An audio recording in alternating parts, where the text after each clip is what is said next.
Now that my burlap is prepared and the glue has dried around the edges, I'm ready to start the stitching process. So for that I need a needle and I need a piece of thread here. Now, normally we try to stick this yarn through that little hole or the eye of the needle, but that's really, really tough with this kind of needle because the eye is kind of small. So we need a helper for this.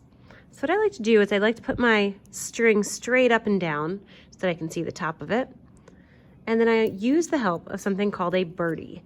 And we call this a birdie just because this kind of looks like a beak that's opening and closing here. And what I like to do is pretend that this piece of yarn is this big fat worm and this bird is hungry, and he swoops down and he catches this worm like this. So it's pretty close to the top. And then it goes to the back of his throat. So the part of his mouth that opens is right over here. And then once it's in the back of his throat, he's gonna fly home to his nest in the tree to eat it. So over here is what I like to pretend is his tree, and there's a little hole inside that tree that he's gonna go in. But in order to fit in there, his mouth has to be closed tight. And then once he fits in there, we pull it all the way inside. Now at this point, the bird doesn't need the worm anymore. So we're gonna take this little piece of paper, our birdie, off, and keep this loop here. Now what we're gonna do with this loop is we have this little piece that's sticking out here, and I'm going to put that through the loop. Once it's through the loop, then I can pull both sides tight, and now I've threaded my needle on this end. Now on the other end of my string, I'm going to need a knot, because if I try stitching with this, it's just going to pull right through the burlap. Now for the knot, I like to make this little sort of loop like this, where the short end sort of loops over the long end. And then all I'm going to do is take this little piece right here and stick it down under this loop and through it. And then I'm going to pull it, make sure that it's close to the end. And then I don't want to pull it too tight. If I pull it really, really tight, then it's going to go right through the burlap as I'm stitching. So you want it to be a little bit loose, and you might even be able to see a little bit through that knot. That's pretty perfect. So that's how you want to keep it. And now that I have a knot at one end and my needle threaded and attached to this end, I'm ready to begin. So I'm going to start by doing the outside of my tiger here. And what I'm going to do is I always like to start from underneath my burlap.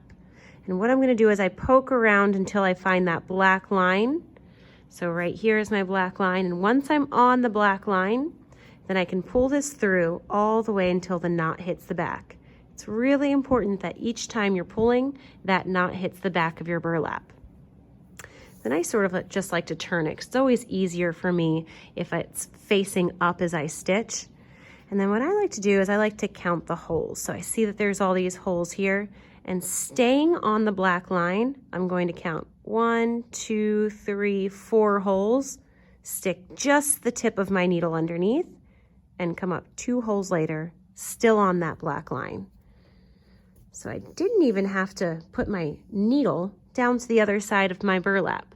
Let me zoom in a little bit so we can see it more clearly. Okay, and again, I'm going to do the very outside first. So I'm going to count 1, 2, 3, 4 holes, go down, and I'm going to come right back up 2 holes later. There we go. That's pretty good.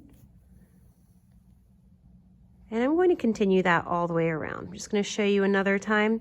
I'm going to count 1, 2, 3, 4 holes.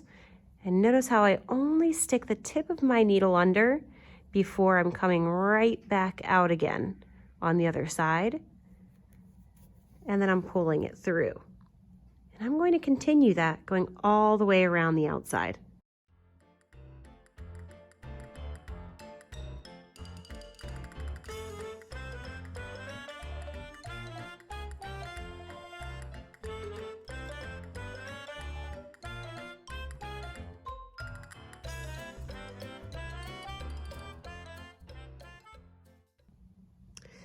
When I'm right at the end here, instead of doing the same thing where I'm counting 4 stitches and going down and then coming back out, I'm instead just going to close this area by going down to the back side. This is the only time that I'm going to go all the way down and pull it to the back side. So I pull it all the way through. So now we don't see any knots or any loose string on this side. And then on this side, I've got to tie another knot, because if I forget to tie that knot, then all of this string and all of my hard work could fall out. So what I like to do is I like to create this little swirl or snail shell. Let's see if I can do it. Wrap it around here like this, so it kind of looks like a swirl is going around. And that's my old knot here. I can tighten that one up, then cut it off. So once I have this little swirl here with my new piece of string, then I'm just going to take the tip of my needle and put it underneath the middle of the swirl here. And then I'm going to use my other 2 fingers to push it down towards the burlap, because I want my knot to be as close to the burlap as I can. Otherwise, it's going to be a little bit loose. And I keep pressing down until it's right there, and then I make it really nice and tight. Once I have that, I can cut it off.